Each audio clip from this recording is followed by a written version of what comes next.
Bonjour à toutes et tous, j'espère que vous êtes toutes et tous bien, ça me fait très plaisir de vous retrouver pour ce second épisode de l'Humeur Critique, le podcast. Je suis de nouveau en compagnie donc de mes collègues Albert, C'est moi. Gaspard, Bonjour. Maël Également. et moi-même, le rédacteur en chef, donc l'Humeur Critique, le nouveau média de cinéma qui met en lumière les sorties actuelles et même des sorties plus récentes, qui met en lumière notre passion du cinéma et qui révèle une nouvelle génération de rédacteurs tout simplement. Ce podcast est là donc pour que vous ayez nos voix, tout simplement nos opinions vocales sur certains films. Après le premier épisode de près de 3 heures sur la cérémonie des Oscars qui ne s'est pas déroulée sans accroc, aujourd'hui on est sur un débat, voilà, sur un débat qui concerne notre pays, la France, et son cinéma, le cinéma français. Aujourd'hui, nous allons débattre de la question suivante. Que vaut le cinéma français en 2026? Alors, pas en cette année, pas juste cette année, parce qu'on y est depuis maintenant 3-4 mois, mais depuis voilà, les années 2020, voilà, depuis le début de cette décennie 2020, que vaut le cinéma français aujourd'hui? Albert, Gaspard, je vous écoute en premier. Moi, le premier film auquel j'ai pensé là, pendant que tu en parlais, c'est Le règne animal. Alors, je sais plus quand est-ce qu'il est sorti De exactement. Thomas Caillet, ouais, Voilà, sorti en 2023. et c'est ça, exactement. Qui était vraiment une très belle surprise avec Romain Duris et j'ai oublié le nom de l'acteur. Paul Kircher. C'est ça, bravo, qui jouait dans. Qui a été euh, révélé notamment dans j'ai non, oublié le Paul Kirsch. l'étudiant, il me semble, de je sais plus. Oui, le film de Christophe Honoré, Le Lycéen. Le lycéen, Oui, merci, tout à c'est fait, ça. voilà. Et voilà. Et qui a joué aussi dans Leurs enfants après eux, il n'y a pas très longtemps. Tout Qui à était, fait, ouais. je sais plus de qui. Mais bref, le règne Les animal, frères Boukrema. c'est ça. Merci, merci Thibaut. C'était vraiment une très belle expérience, notamment alors pour plein de raisons, mais déjà parce que les effets pratiques étaient très réussis. C'est vrai que j'ai l'impression qu'on parle pas suffisamment des films français de genre. Enfin, ça revient à la mode de plus en plus ces dernières années, pardon, notamment avec bah, euh, Thibaut, je pense que tu m'as vu venir, mais The Substance. Bon, c'est Ah, pas mais un film oui, français mais à oui. proprement parler, mais avec une réalisatrice française. Mais le pire, Albert, c'est que j'avais. tu, Là, tu avais il oublié. vient de m'en parler, mais j'étais tellement pris dans l'organisation de ce podcast, de cet épisode, parce que moi, la parler de cinéma français, pour moi, je vous le dis, c'est important. Voilà, moi, j'aime C'est le sûr. cinéma français, j'aime notre pays et ce qu'il propose. Voilà, que ce soit, on parlait de Gourou au précédent Oui, épisode,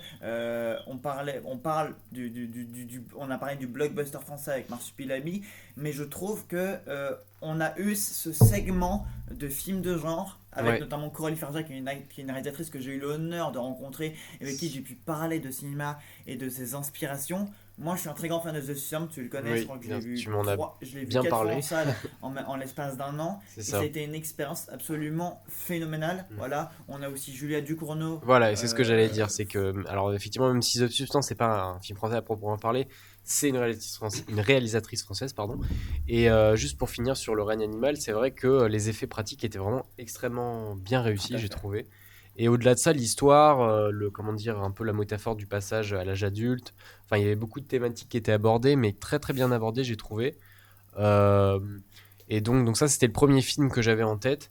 Et donc justement pour continuer sur les films de genre, il y avait aussi Alpha qui est sorti l'année dernière, Julia donc de Ducournau, tout Julia à Ducournau fait. justement, qui était aussi très très bah pareil en fait, un peu pour les mêmes raisons, c'est-à-dire avec des effets très réussis, notamment sur le corps, le travail sur le corps qui se comment dire qui se durcit à certains moments, qui se transforme presque en une sorte de roche pour ceux qui l'ont vu, qui est vraiment super. Et puis pareil, la thématique comment dire, pardon, sont très touchantes. Là, c'est plus autour du sida, de la maladie, de la contagion. Il y a vraiment ouais, c'est ça, bah, c'est vraiment la métaphore de la maladie. Les acteurs sont très bien. Et voilà, c'est moi, Julia Ducournau, j'ai pas forcément adoré ses premiers films, mais celui-là, c'est vraiment celui que j'ai préféré, je pense, comme je l'ai dit pour toutes les raisons que j'ai citées, qui était vraiment bah, vraiment, puis sincère aussi, avec une vraie poésie. Et puis, il y a aussi, alors c'était beaucoup des films récents que je cite depuis tout à l'heure, mais Sirat aussi, Je sais pas Oui, si vous bien l'avez sûr, vu. de Oliver Likes, tout à fait. Voilà, c'est ça. Grande expérience en salle, Exact. tu as tout à fait raison. C'est ça. Alors pour le coup, plus pour le son bah, qui occupe la place principale du film, puisque ça se passe pendant, enfin entre autres, pendant une rave dans le désert. Donc le son est extrêmement important dans ce film-là et c'est une expérience particulière. Alors j'ai pas forcément aimé tout dans le film, mais moi j'ai vraiment passé une expérience de cinéma qui était qui m'a vraiment emporté quoi. J'étais vraiment pris dans le film et c'est assez éprouvant aussi. Mais non, non, c'était. Et puis les acteurs, pareil, sont très bons. Ce que j'ai bien aimé, alors il y a. J'ai oublié le nom de l'acteur principal. Sergio Lopez. Merci, c'est ça. Qui joue dans Harry, un ami qui vaut du bien, avec Gaspard, j'ai déjà parlé. Et qui est très bon dedans. Mais les autres personnages sont interprétés par des gens qui ne sont pas des comédiens professionnels. Et c'est ça que j'ai beaucoup aimé. Des gens qui sont des gens du voyage, entre autres. Et donc voilà, donc pour d'autres raisons que les deux autres films que j'ai cités. Mais c'est un film aussi très intéressant qui, à mon avis, vaut le coup d'être regardé. Voilà, c'est les D'ailleurs, films tu as que cité un ami qui vous, un ami qui vous veut du bien, Oui, réalisé par Dominique Moll. voilà. Et c'est ça. Et tu me permets d'enchaîner donc sur le quatrième film que C'est j'avais. ça. Merci Thibaut. Je place des billes. C'est ça, sur donc La Nuit du 12 de Dominique Moll, qui est sorti il y a 3-4 ans. Ouais, en 2022. C'est ça, voilà. Et qui Donc, a très bien marché, révélant notamment les talents de Bouli Lanners et Sébastien Bouillon, qui est très en exactement. vogue ces derniers temps. C'est ça, voilà, bah oui, c'est ça, exactement. Alors, Bully Lanners, il me semble qu'on le connaissait déjà pour quelques rôles, mais Bastien Bouillon, il a explosé, effectivement. On le voit un peu partout en ce moment, Bah, mais il a littéralement genre 3 films à l'affiche par mois ces c'est derniers temps, c'est ça. terrible. Ouais, ouais, ouais, ouais. Non, mais moi, je le trouve assez talentueux, quoi, globalement, les films dans lesquels je le vois. Et là-dedans, il était très bien. Et pareil, le film, alors c'est très différent des trois autres films que j'ai cités, il me semble. C'est beaucoup plus classique au niveau de la réalisation et c'est pas du tout un film de genre. Mais pareil, les thématiques sont, il me semble, très importantes sur les féminicides, sur la place, enfin la manière dont les femmes sont traitées, la violence quoi qu'il aurait infligée, notamment au sein de même de la police, la manière dont les policiers peuvent se comporter ou peuvent s'exprimer. Enfin voilà, tout ça c'était très intéressant aussi.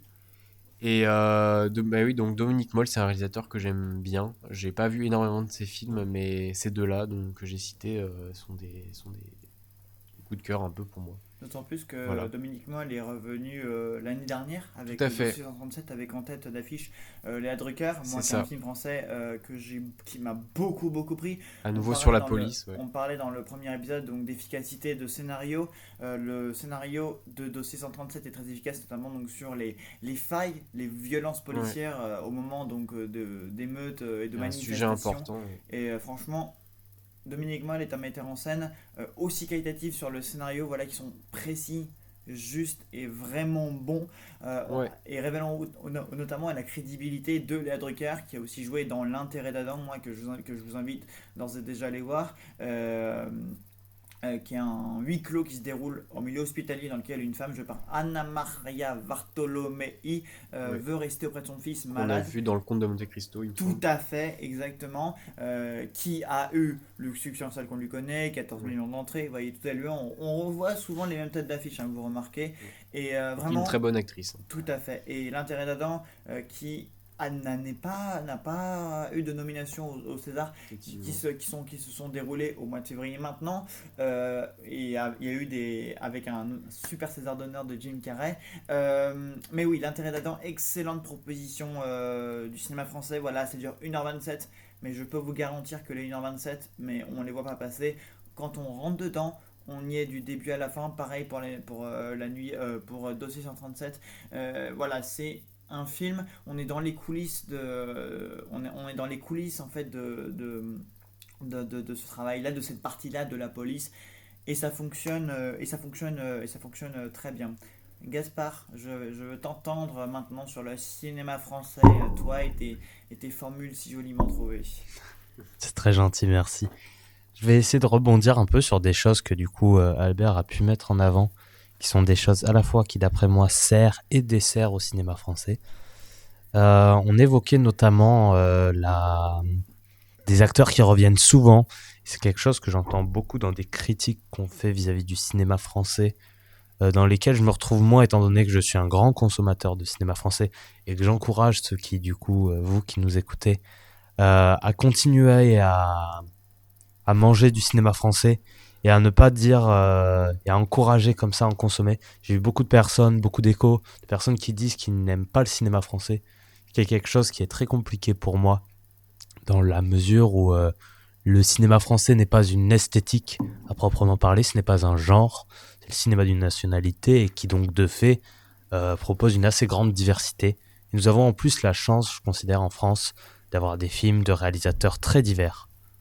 Néanmoins, il est vrai que quelque chose qui pêche aujourd'hui, je trouve, dans le cinéma français, et que nous avons beaucoup d'acteurs très talentueux, et malgré cela, c'est souvent les mêmes têtes qui reviennent. Évidemment, les têtes qui reviennent souvent sont des acteurs qui jouent admirablement. On parlait notamment de Romain Duris pour Le règne animal. Celui-ci est beaucoup à l'affiche.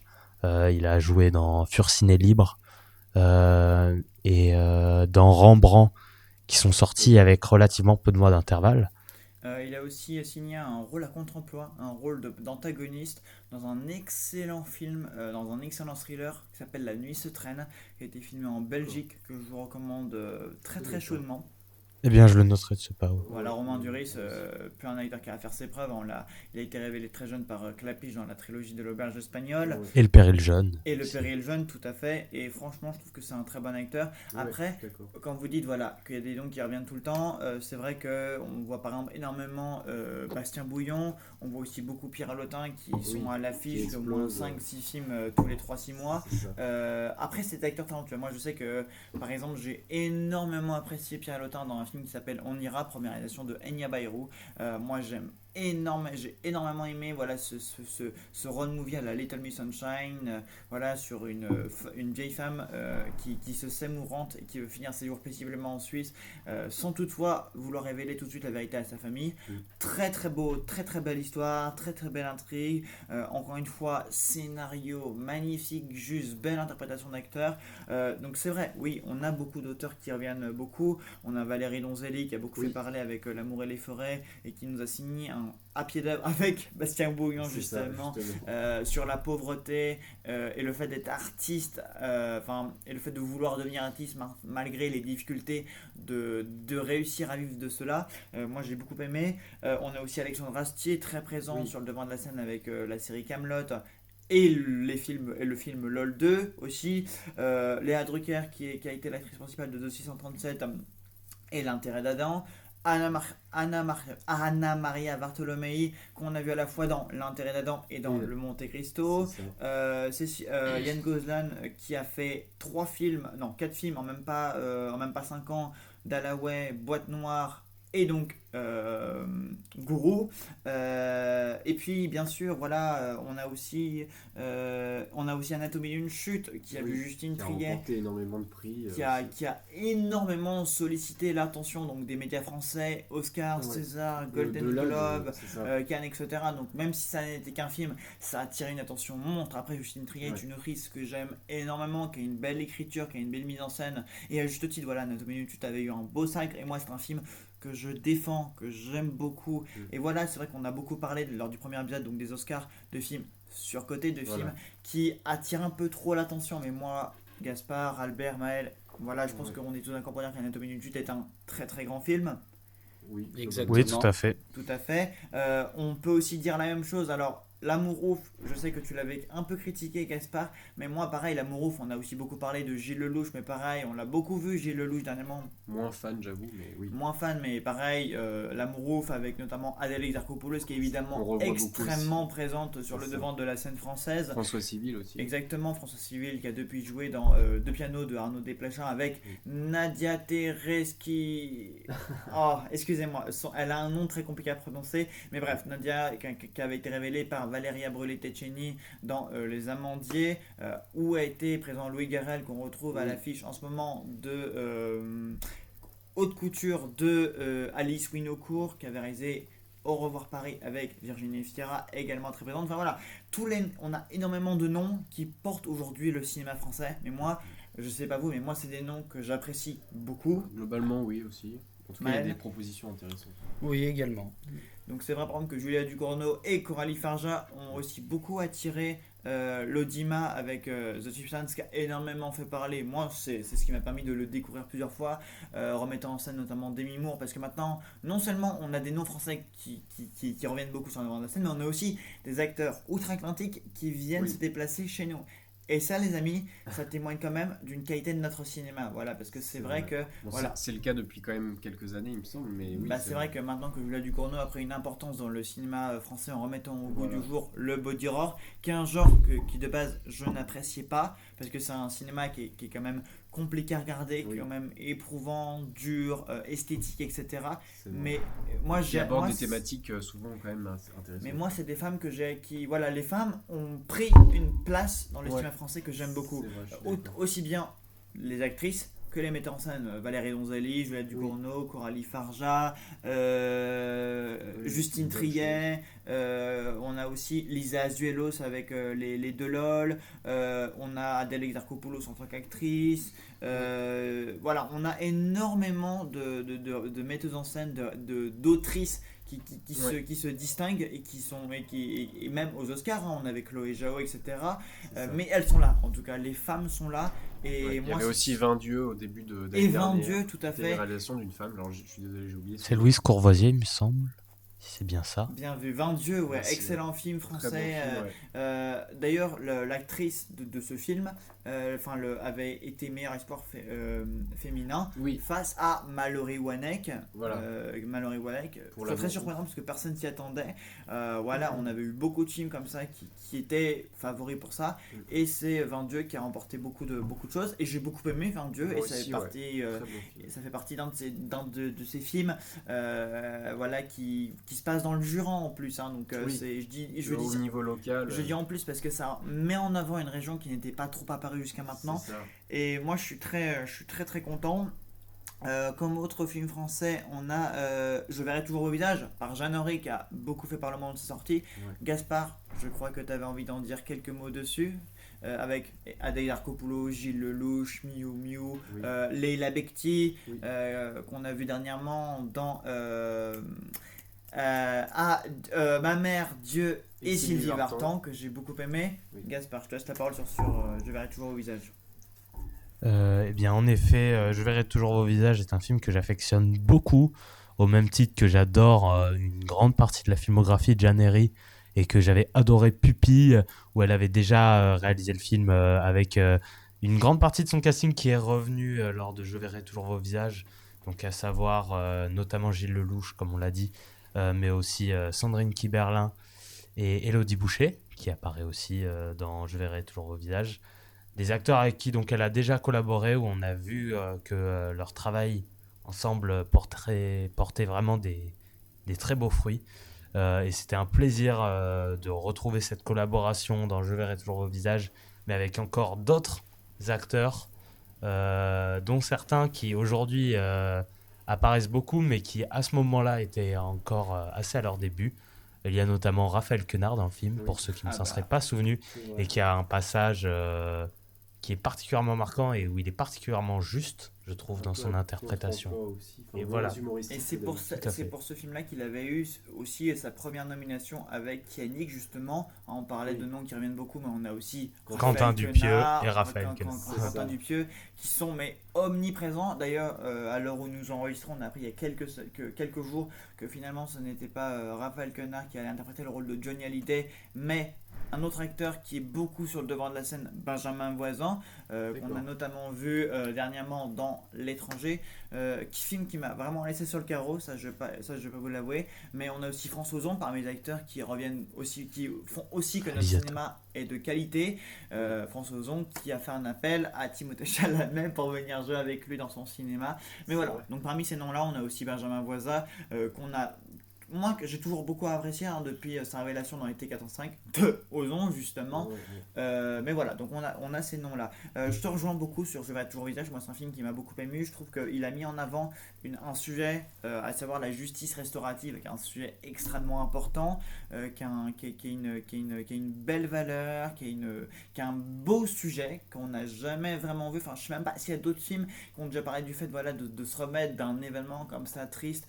Et en tout cas, ce film film-là le fait. Ah oui, il y en a Et dans il la a, haine, mais ouais. et il a eu un assez gros succès en salle. Ouais, c'est vrai. On a beaucoup parlé pendant le premier épisode de salles remplies, d'emmener des gens en salle. Les gens se sont intéressés à ça et c'est génial. Vraiment, c'est génial que les gens ils voient ça parce que voilà, on a beaucoup parlé de mauvaises comédies. Voilà, on a parlé des Marsupilami, des choses comme ça. On a beaucoup parlé de Alain Chabat. Omniprésent aussi, donc qui est revenu depuis dans le cinéma Ça. français, etc. Avec Mais ces séries d'animation. mais il y a Jeanne Henry aussi qui est là et qui a vraiment touché un large public de films français. J'aimerais entendre Maël à présent, puisque justement il y a un biopic dont tu m'as beaucoup parlé, qui te touche sur un modèle, une figure de la chanson française.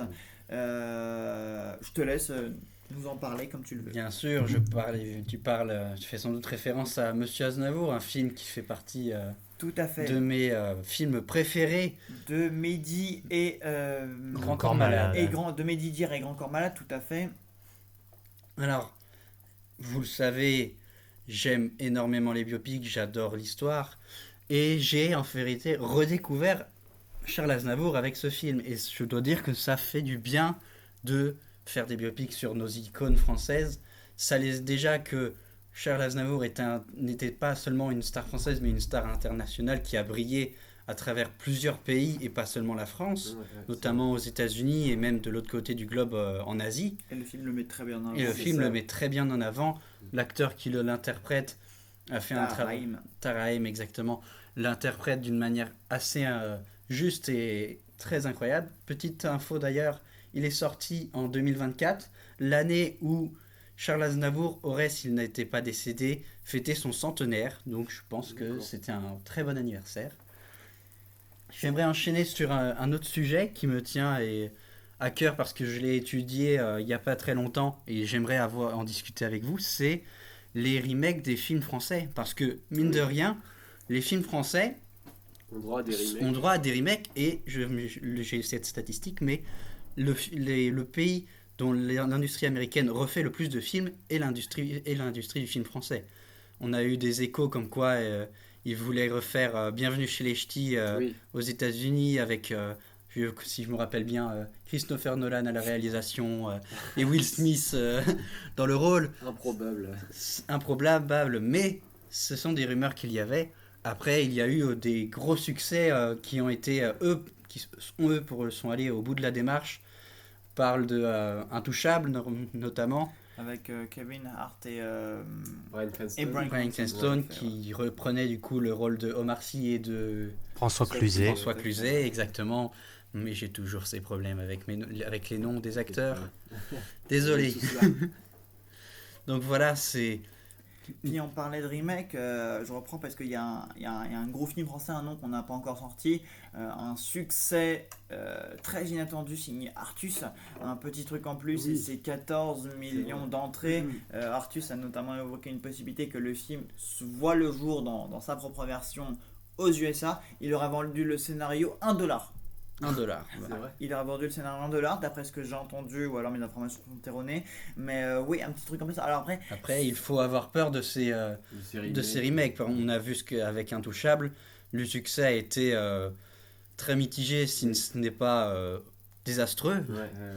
Mais je trouve que l'avantage au risque d'effectuer une critique des remakes justement de ces films, je trouve ça justement appréciable que ces films n'aient pas toujours une bonne réception, puisqu'ils poussent également, et j'ai voir pu voir ça grâce aux réseaux sociaux, cela pousse notamment les Américains à regarder, alors que c'est quelque chose qui leur est assez peu familier, à voir directement le film français Oui. et à comprendre en effet que Intouchable est bien meilleur que The Upside. Et pour Exactement. rebondir sur un petit truc en plus, c'est en effet plus de 10 millions d'entrées, ce qui en fait quand même le 9e plus gros succès du cinéma français. Et ça reste un film assez récent, donc ça reste quand même quelque chose à valoriser et le aussi. pire, c'est qu'en plus, c'est un score qu'il a monté très très très vite. Disons que c'est le film qui arrivait au bon moment. Voilà, les gens avaient Besoin de ce film. avaient besoin de rire, avaient besoin de décompresser. Il faut dire qu'on vit dans une société où le rire au cinéma est devenu de plus en plus important. Voilà, on a eu beaucoup de comédies, on parlait de Marsupilami, on parlait d'un petit truc en plus. Il y a aussi Ma Frère dernièrement qui a un film sur Oui. un camp de vacances, sur deux animatrices qui partent dans un camp de vacances. Il y a de l'émotion, il y a du rire. Aujourd'hui, on a beaucoup de comédies, mais la comédie c'est fait pour deux choses. C'est fait à la fois pour permettre pour rassembler de toutes les générations en salle, pour Ouais. plaire à tout le monde, mais aussi pour permettre à d'autres films d'auteurs ensuite de voir le jour. Parce que sans ces films qui ne cartonnent pas, malheureusement, les subventions et l'argent ne rentrent pas dans les caisses du CNC ou même des autres subventions locales, la région Île-de-France, etc., etc. Et donc, grâce à ces films-là, en fait, le cinéma français peut Subsister. subsister en fait et vivre de cette manière. Donc oui, les remakes et justement le fait que alors on pense ce qu'on veut des remakes, voilà. Moi je suis Oui. pas le plus grand fan des remakes Il peut y avoir des bons remakes. et qu'il y ait 1000 versions d'un film ou autre qui existent en Italie ou au Japon, etc. Mais ça veut dire que le cinéma français parvient jusqu'aux oreilles en fait des Voilà. Américains, voilà, qu'ils ont une bonne promotion. On a dernièrement, on a évidemment, on parlait de Juliette Ducournau, de Coralie Farja, mais on a aussi, on a énormément de films comme ça qui marchent bien outre-Atlantique. On a aussi l'excellent Nino de Pauline Locès, donc qui a rencontré donc les faveurs du public à Los Angeles avec la performance de Théodore Pellerin, film sur un jeune garçon qui vient d'apprendre qu'il a un cancer de la gorge et l'enjeu c'est qu'il doit l'annoncer à tous ses proches et le film tourne autour de la réaction de ses proches et de comment lui reçoit cette nouvelle et comment ses proches le rejoignent. Film sur la maladie, mais film qui prend ça avec beaucoup de légèreté, c'est un film qui est très sensible, c'est un film qui est magnifique, moi vraiment je vous le recommande à fond. Donc on a eu Nino, on a eu aussi Nathan Ambroisioni, un très bon auteur français qui s'est fait remarquer avec Tony en famille, avec en tête d'affiche Camille Cotin et Les enfants vont bien, avec aussi Camille Cotin, et Juliette Armanet. Là on est sur le registre, donc là Nathan Ambroisioni, moi j'ai eu l'honneur de lui parler parce que c'est un auteur qui parle d'un sujet que le cinéma français a très peu exploré, les mères qui disparaissent et qui laissent leurs enfants à un parent ou à un proche. Et est-ce que la mère revient? Est-ce que la mère va revenir? C'est la question qu'il fait planer. Et moi, je trouve que c'est un superbe film français. Voilà, je sais pas si vous avez eu l'occasion de le voir aussi. Ce Moi, non, nom mais- vous dit quelque chose? J'en ai entendu parler effectivement, et c'est vrai que le sujet a l'air plus intéressant que la plupart des. Enfin, les autres, c'est pas que les autres ne sont pas intéressants, mais oui, c'est un sujet important, je pense. Ah, franchement, ouais, moi je vous le recommande. C'est le genre de film moi, que je veux voir. Et je suis dedans. Et je me laisse totalement Emporté. emporté par le sujet parce qu'il y a de la vérité, Mm. il y a du réel.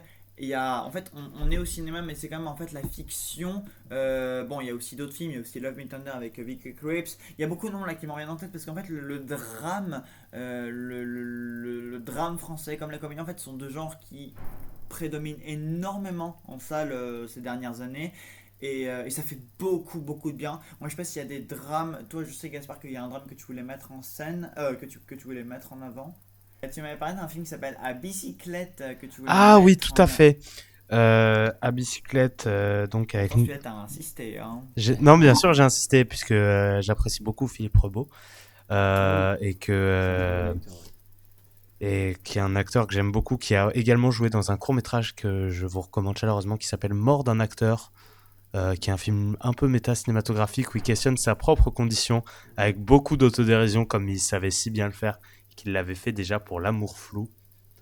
Si vous avez eu la possibilité de le voir, qui est un très beau film, qui remonte un peu plus, mais Il joue aussi. Oh, excuse-moi, Gaspard, Non, je me aucun permets. mal. Mais oui, moi aussi, il joue dans un film qui s'appelle Temps de chien aussi, très très drôle. Avec. J'ai oublié son nom, je suis désolé. Mais une autre actrice que j'aime beaucoup, qui jouait dans Antoinette dans les Cévennes, je sais plus comment elle s'appelle. Laure Calamy. Oui, merci, merci Thibaut. Qui est excellent aussi. Et voilà, effectivement, c'est un très bon acteur. oui, et qui du coup joue très bien dans La bicyclette, qui est un film très simple où si vous avez envie de passer du rire aux larmes, c'est un film que je vous recommande chaleureusement. Il serait difficile de le placer dans un genre tellement il joue avec les registres, mais la distinction même entre documentaire et fiction n'est pas toujours claire dans le film, mais ça lui sert. Et si vous restez jusqu'à la fin du générique, vous pourrez avoir des précisions par rapport à ça. Car oui, chez Lumière Critique, on aime rester jusqu'au bout du générique, histoire de pouvoir voir toutes les personnes qui ont collaboré et contribué à faire les chefs-d'œuvre dont nous vous parlons actuellement. Mais tu parles de chef-d'œuvre et c'est très intéressant parce que on a du mal en fait à estimer le cinéma français, je trouve, à sa juste valeur. Moi, c'est vrai par exemple que ça fait longtemps que j'ai pas dit qu'un film était un chef-d'œuvre. Ça fait très longtemps. Je pense que le dernier. c'est compliqué. Hein. Ouais, franchement, c'est très compliqué. Enfin, il y a des films que Chacun j'aime a sa définition. beaucoup, que j'ai vraiment beaucoup aimé dernièrement. Mais c'est vrai qu'au niveau du chef-d'œuvre, moi par exemple, on parlait d'Anatomie du Jeu, pour moi j'ai vraiment l'impression de voir un grand film quand je suis face à des propositions comme ça. Même quand, après, tu parlais de Monsieur Nour tout à l'heure. Moi je trouve, malheureusement, c'est pas le film qui m'est le plus resté en tête, mais je trouve que la performance d'acteur est belle. Mais d'ailleurs, Taraim a été grandement favori pour le César du meilleur acteur à ce moment-là. César qui lui a été ravi par Karim Leclou Exactement. pour son rôle dans Le roman de Jim. le roman de Jim. Merci Gaspard, qui est un film que je vous recommande très chaudement. Les frères Larieux, c'est ça? Oui, c'est ça, les frères Larieux, pas les frères Dardenne, les frères Larieux, que j'ai beaucoup aimé, le roman de Jim, qui est un superbe film dans lequel Karim Leclou, en fait, il doit composer un rôle de père qui n'est pas vraiment mais enfin il y a plein de rebondissements, c'est une aventure familiale unique, ultra sensible, très émouvante, et Karim Leclou en fait c'est voilà qu'on a découvert aussi dans Bac Nord, La Goutte d'Or, et oui, il La joue Goutte- très très bien La pour ceux Goutte qui d'Or, l'ont vu. exactement. Vincent doit mourir. Vincent doit mourir, excellent Très- film français de genre, parce que C'est ça, voilà. le cinéma français est aussi beaucoup du cinéma de genre, ça c'est très important. Ouais. Le Ces cinéma dernières années, ça le revient, cinéma de genre est très prédominant sur le devant de la scène, et c'est génial parce que bon, tout le monde n'y est pas sensible, tout le monde n'est pas client et public de ce genre de film, mais moi en tout cas moi ça m'a permis vraiment voilà quoi, les Américains, voilà, ils ont leur A24, ils ont leur Néon, etc. Ils ont leur société, vraiment ils nous sortent beaucoup de ces films là à l'appel, C'est ça. mais le cinéma Oui. français a Il aussi est pas en son reste lot là-dessus, ouais. de propositions à nous délivrer sur grand écran. Vincent doit mourir, moi ça m'avait beaucoup surpris à la Moi semaine aussi. de la critique au Festival de Cannes, parce qu'à Lumière on va aussi au Festival de Cannes. Donc on a aussi de très bonnes comédies, notamment Les Deux Volets Camelot par Alexandre Astier, un de nos auteurs comiques les plus appréciés, qui a aussi bossé sur Astérix pendant que j'y pense. Je te laisse en parler, Maël. C'est vrai que les Camelots, c'est des événements à chaque fois.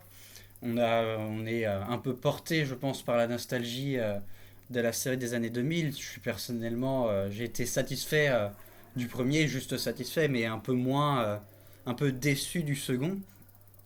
Après, le second film Camelot, c'est un film qui est découpé en deux, dont la deuxième partie va sortir bientôt. Donc j'attends de voir la seconde partie pour me faire un avis total, et parce que je considérerais que ces deux films sont en réalité un seul film. Parce que oui, alors en plus, stratégie marketing un peu idéale, c'est-à-dire qu'on a eu le premier volet de Camelot partie 1, qui avait été un grand phénomène parce que c'était la première fois que la série était transportée du coup en film. Mais du coup après, il n'a pas sorti Camelot partie 2, il a sorti Camelot partie 1, non, il a sorti, Volume 2, partie 1. volume 2 partie 1. Et là tu te dis, bon, Astier était bien gentil, mais Ça me paraît, le film n'a pas si bien fonctionné que ça. malheureusement. J'ai jamais regardé la série ni Moi le non film, plus. donc, Mais je suis toujours quand même attentif, même si je ne suis Ouais, pas bien attentif sûr, à ouais, toutes ouais. les séries, je suis quand même attentif à ce qui se passe en salle, évidemment. Hein, c'est comme si on aimait la salle de cinéma à la lumière critique.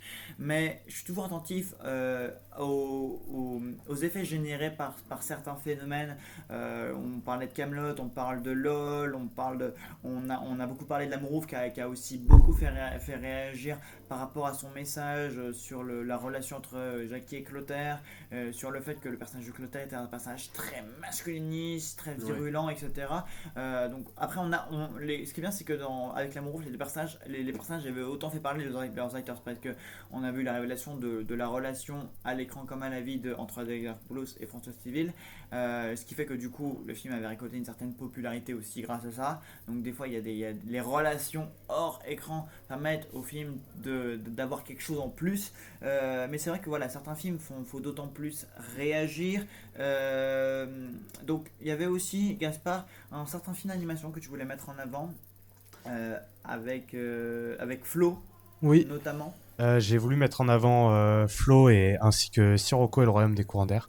Je sais que j'ai en face de moi Maël, qui est un grand amateur de Arco, et j'avais envie tout de même de parler du cinéma d'animation, puisqu'en France, on est reconnu mondialement, je l'ai abordé dans le précédent podcast, pour avoir les meilleurs animateurs du monde. Ce n'est pas moi qui le dis, c'est quelque chose qui est assez reconnu à l'étranger. On a également le studio Ankama, qui certes peine à réunir par ses productions des gens en salle, mais malgré cela, il demeure que ça reste des films avec une qualité en termes d'animation à couper le souffle. Nous sommes également reconnus pour nos doubleurs. Je pense notamment à des actrices telles que Brigitte Lecordier, qui plus est font un travail actif pour valoriser le travail actoral en général, et non plus seulement lié au doublage, mais aussi lié à la confrontation entre cinéma et intelligence artificielle. C'est ce que j'allais dire. Exactement. de plus en On a plus aussi Donald importante. Regnault qui proteste beaucoup contre l'utilisation de l'IA, Ouais, c'est très bien. Tout à fait. qui force pour avoir une des versions françaises assez extrêmement bonnes, parfois même pour les pousser assez loin.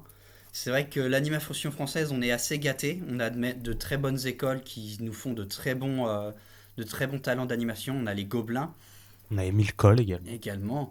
Hugo Bienvenu, qui d'ailleurs a fait les Gobelins et qui nous a sorti la masterclass d'Arco qui est allée jusqu'aux Oscars. Ça, c'est déjà extrêmement rare pour le souligner. Un Ah, film c'est un beau d'animation parcours. qui arrive, français, qui arrive jusqu'aux Oscars.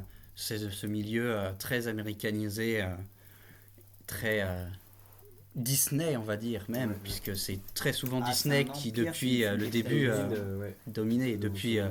Blanche-Neige et les Sept Nains et cet Oscar assez spécial que Walt Disney avait eu avec la Oui. grande statuette et les 7 plus petites. Oui, c'est vrai. Mais oui, c'est vrai qu'on a une très belle animation. Moi, personnellement, je n'avais pas été emporté beaucoup par Flo. Je l'avouerai, ça c'est un point commun que je partage avec Gaspard. J'ai pas...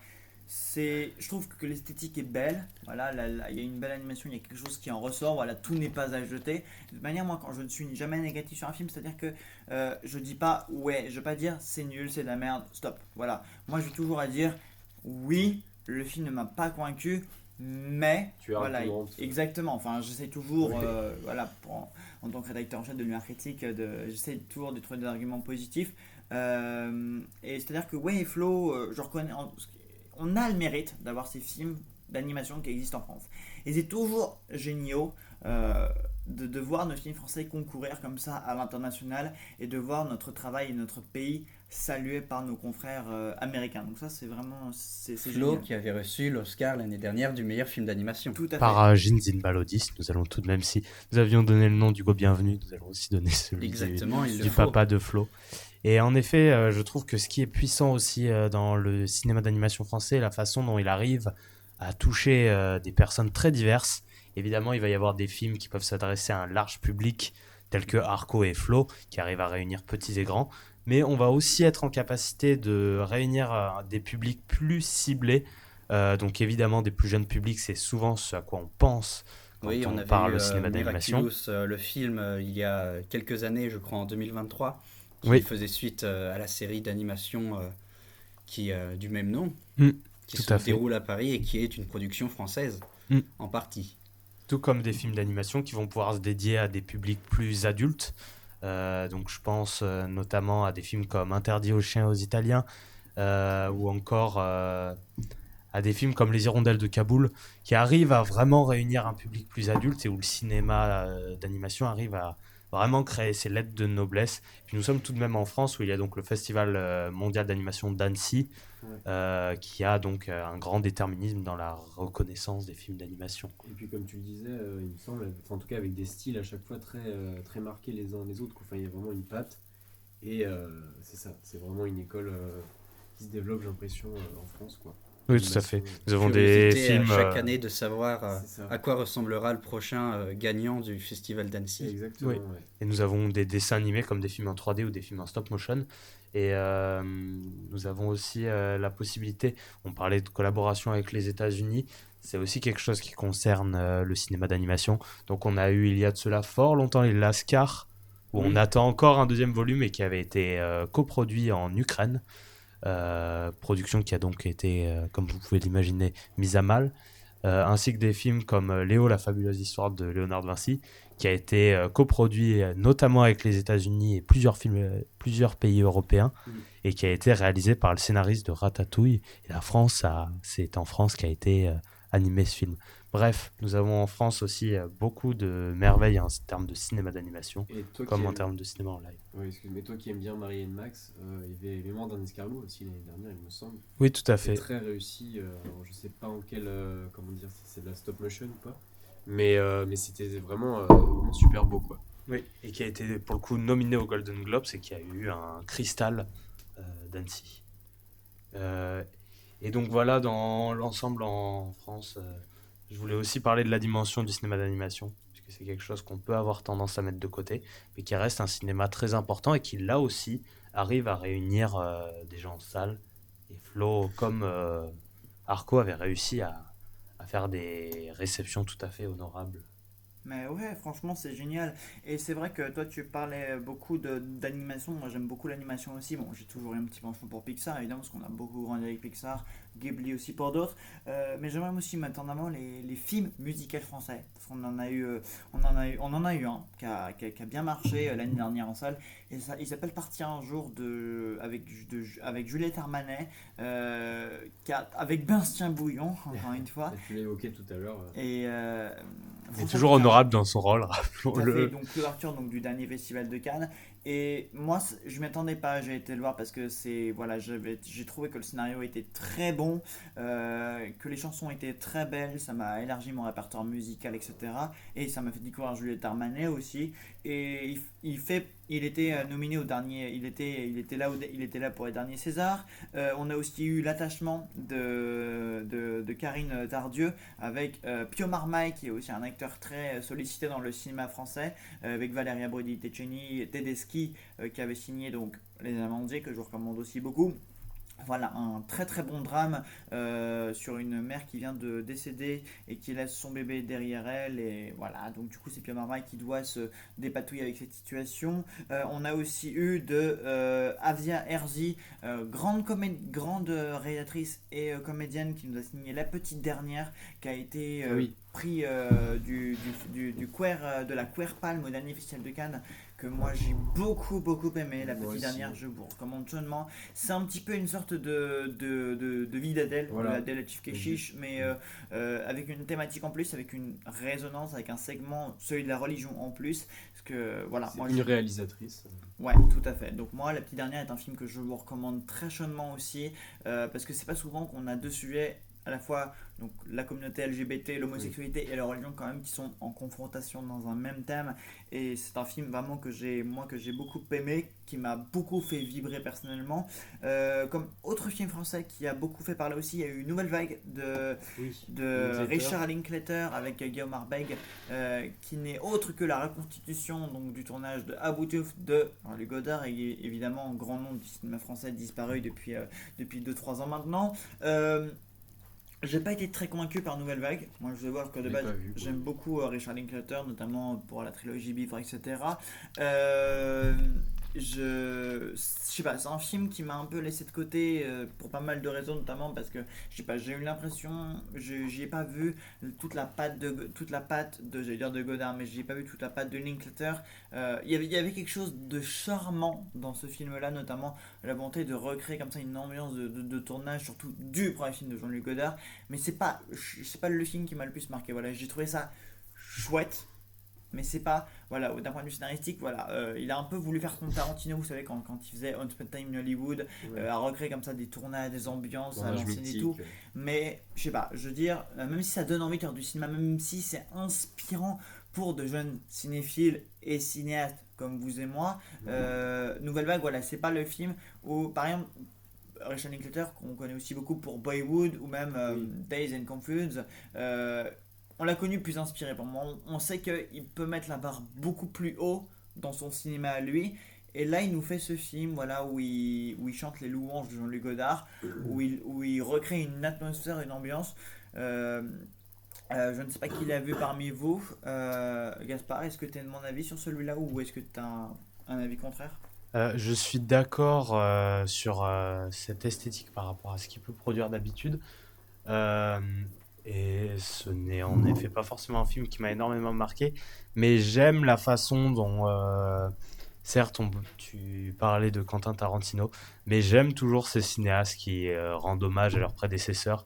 Et Et je trouve que c'est une bonne façon de se rappeler, sans vouloir trop serrer le cinéma contre nous, mais de se dire que, de se rappeler à des moments qu'on a pu avoir aussi des grands réalisateurs comme Godard, qui par effet boule de neige, que vous aimiez Godard ou non, auront sans doute influencé des réalisateurs que vous aimez. Et puis tout simplement que le cinéma français, c'est tout bête, mais reste une création française et qui a été portée très tôt par des réalisateurs tels que Georges Méliès, qui ont valorisé le cinéma comme un art à part entière.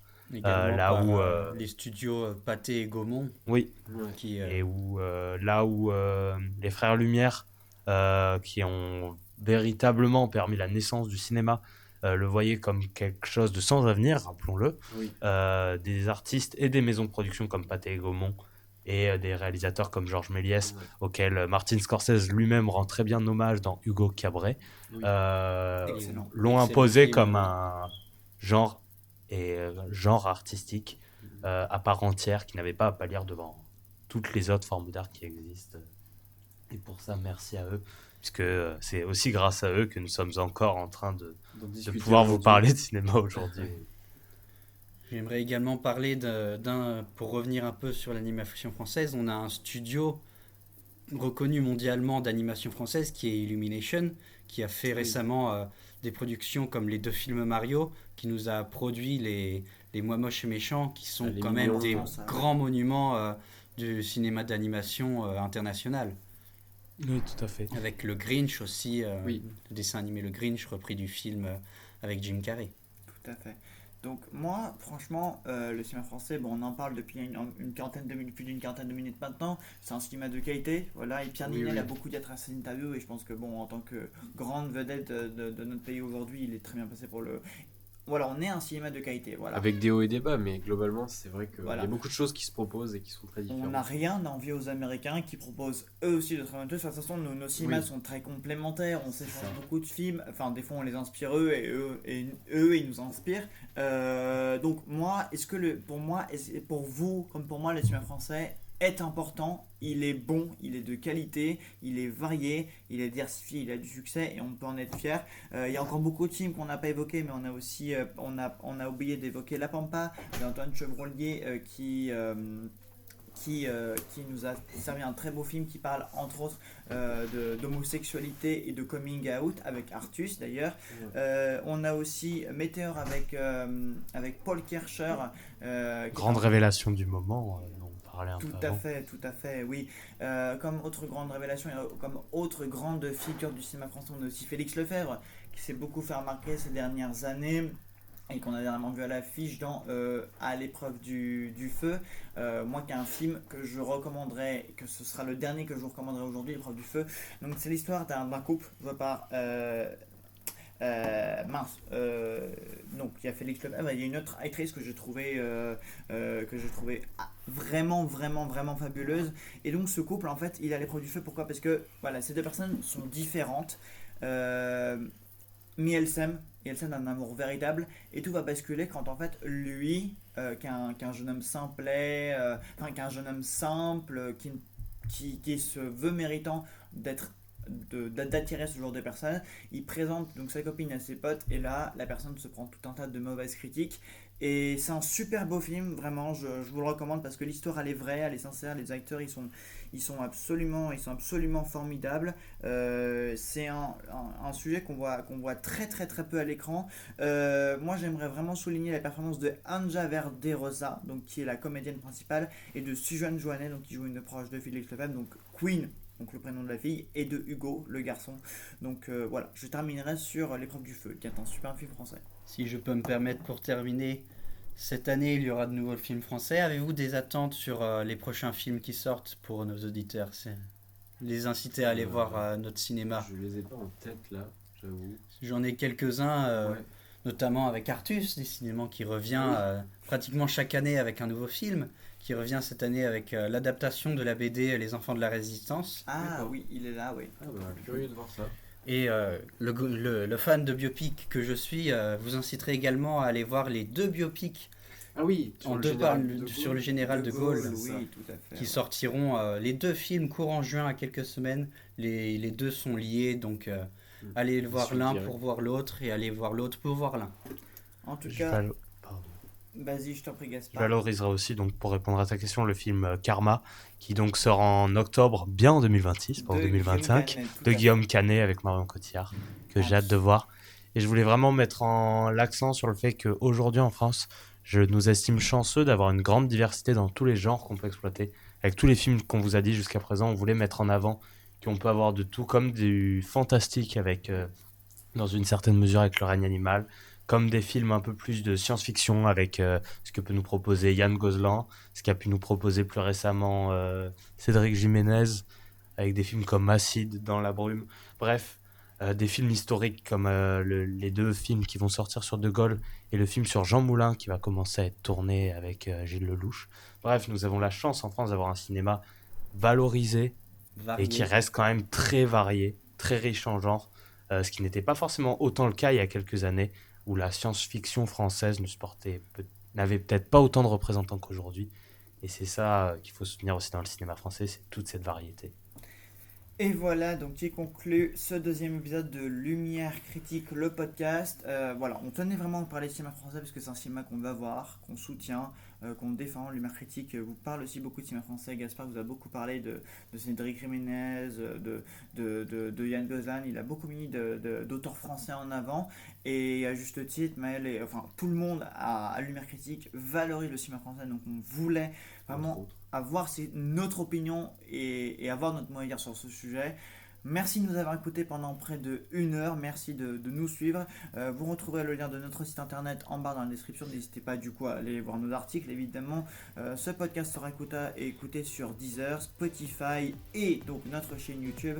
N'hésitez pas à liker, partager et on se retrouve Une prochaine une fois. prochaine fois pour un nouvel épisode.